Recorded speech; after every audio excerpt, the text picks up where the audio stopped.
We talk about ESG data, environmental, social, and governance data, as an additional layer of risk management in our portfolios. And once we take the client through that process, they start to see like, oh, this is a way of adding alpha.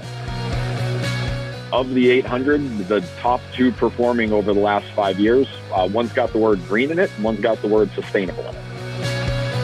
ESG is more about leveraging big data from the individual company level and seeing if we can take that information and put it together in a framework to figure out what companies are doing better in ways that will drive performance. In your portfolio, you're responsible for 27 fewer asthma attacks and 110 more homes powered by clean energy. It's our philosophical framework that if a meatpacking company is slaughtering 2 billion chickens and you own 1% of that company, then as a 1% owner, you're responsible for 1% of its activities. So if you own 1% of a company slaughtering 2 billion chickens, you're responsible for slaughtering 20 million.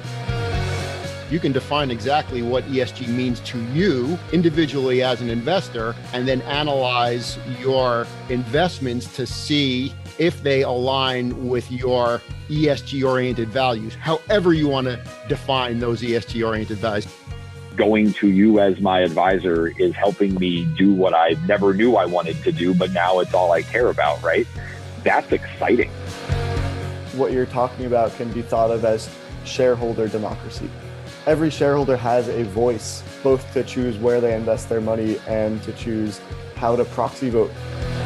The most successful advisors have an onboarding process that engages the client through conversation to bring out why they've come through the door in the first place. And if you keep that same mentality, if you integrate these conversations around values into the fact-finding process, you'll have more success.